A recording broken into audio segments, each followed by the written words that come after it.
Algumas forças não escolhem por nós. Elas apenas observam e testam. Mas então surge a pergunta: quem realmente decide o destino humano? Hoje você vai descobrir. Eu sou Ivan Lucas e você está no Folclores e Lendas pelo Mundo. Hoje, quando falamos em destino, quase sempre imaginamos uma coisa só: algo já escrito, imutável, decidido antes mesmo de nascermos. Essa ideia aparece em frases como: não tinha como evitar, era para ser assim, ou o destino quis. Mas, segundo muitos estudiosos da mitologia e da filosofia antiga, essa visão é moderna e simplificada. Nas culturas antigas, o destino raramente era visto como uma sentença pronta. Ele era entendido como estrutura, ordem ou até mesmo contexto, não como um roteiro fechado. E vale lembrar que estamos falando de interpretações culturais. Nem tudo aqui é comprovado cientificamente. Daqui a pouco, você vai entender por que o destino raramente decide algo sozinho. Em muitas mitologias, o destino aparece como uma ordem superior, impessoal e inevitável. Na Grécia Antiga, temos as Moiras, Cloto, Láquesis e Atropos. Elas fiavam, mediam e cortavam o fio da vida. Segundo os mitos, nem mesmo os deuses escapavam completamente dessa ordem. O tempo, uma vez tecido, seguia seu curso. Na mitologia nórdica, as Nornas observam o passado, o presente e o futuro, tecendo os acontecimentos junto à árvore Yggdrasil. Elas não interferem por compaixão ou julgamento moral, apenas mantêm a ordem do que deve acontecer. Em Roma, as parcas cumprem função semelhante. Essas entidades não testam, não aconselham, não oferecem escolhas. Elas representam o limite último do tempo e da existência. Já na tradição indiana surge um conceito diferente, mas igualmente poderoso: o karma. Segundo muitos estudiosos do hinduísmo e do budismo, o karma não é uma entidade consciente, nem um juiz que pune ou recompensa.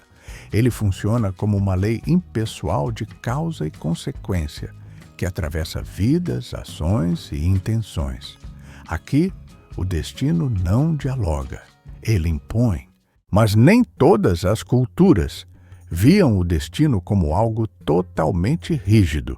No Egito Antigo, por exemplo, o conceito de Shai representava o destino individual, mas ele estava ligado às ações da pessoa ao longo da vida.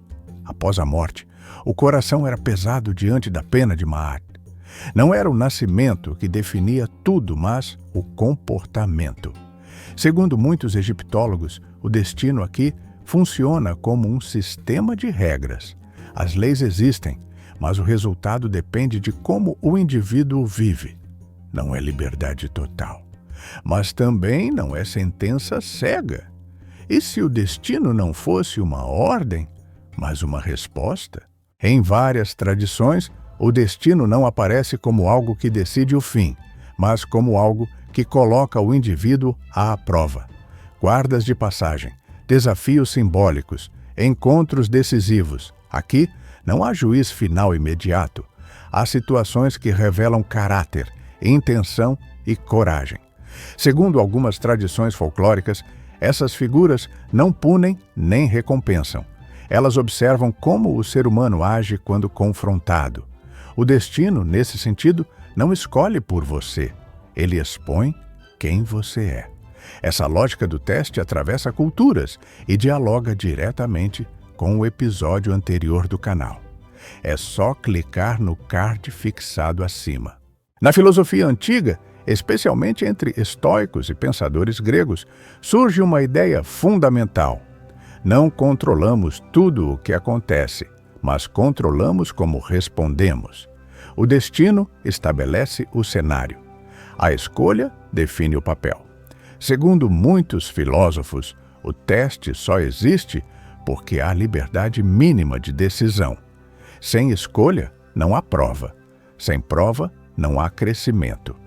Aqui, o destino deixa de ser força externa e passa a ser relação.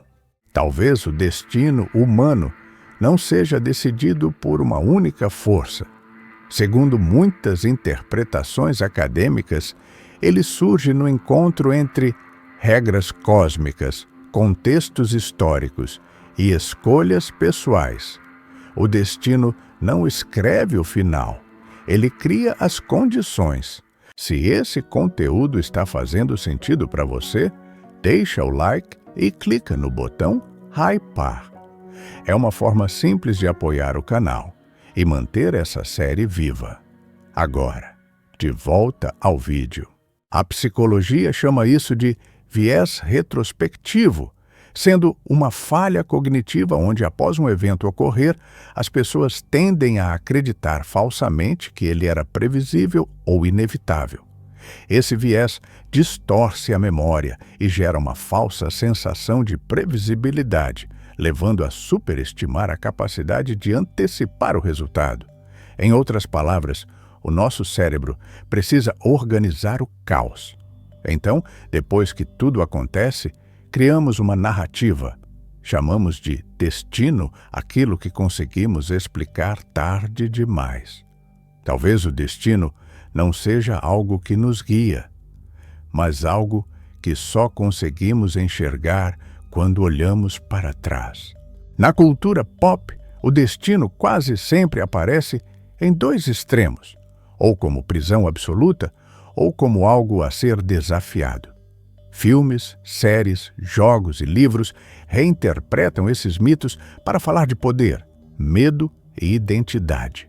No conceito de destino imposto, onde o indivíduo nasce dentro de um sistema que parece inescapável, filmes como Matrix, de 1999, apresentam uma realidade totalmente controlada por uma estrutura invisível, na qual a sensação de escolha existe, mas o caminho já foi previamente delimitado. Em Minority Report, de 2002, o destino se manifesta como uma previsão absoluta do futuro, transformando o conhecimento antecipado em condenação, mesmo antes de qualquer ação acontecer. Na série Deuses Americanos, o destino humano surge como consequência de forças divinas antigas que manipulam crenças, poder e identidade, muitas vezes sem que os indivíduos compreendam completamente o jogo em que estão inseridos. Nos games, God of War retrata um universo onde profecias e deuses definem o curso da vida desde o nascimento, e tentar fugir desse destino muitas vezes apenas confirma o peso da tragédia anunciada. Já no conceito de destino desafiado, onde o indivíduo reconhece o sistema e tenta rompê-lo, Interestelar, de 2014, mostra personagens que, mesmo diante de leis cósmicas rígidas, insistem em agir, escolhendo enfrentar o tempo e suas limitações. Em O Show de Truman, de 1998, o protagonista percebe que sua vida é um roteiro imposto e transforma o simples ato de sair do sistema em uma afirmação radical de livre-arbítrio. Na série The Witcher, profecias existem e moldam expectativas, mas as decisões pessoais dos personagens mostram que o destino pode ser tensionado, distorcido ou até parcialmente subvertido. No jogo Detroit Become Human, a ideia de destino programado é confrontada diretamente à medida que escolhas conscientes permitem quebrar ciclos aparentemente inevitáveis. Por fim, na literatura, o tema do destino aparece de forma recorrente como um confronto entre forças inevitáveis e a consciência humana, explorando personagens que tentam compreender se suas vidas são guiadas por ordens superiores ou construídas a partir de decisões feitas sob pressão e incerteza. Talvez o destino nunca seja aquilo que nos acontece, mas aquilo que se revela quando decidimos como agir diante do que nos acontece.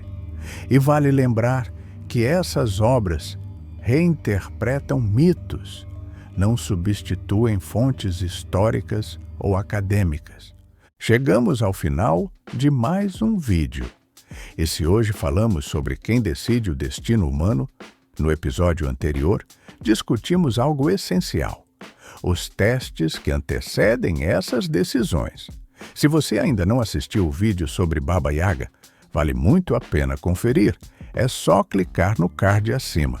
Agora, se você gostou desse episódio, considere se inscrever no nosso canal, curtir o vídeo e ativar o sininho de notificações. Compartilhe também com alguém que gosta de mitologias, folclores e histórias cheias de simbolismo.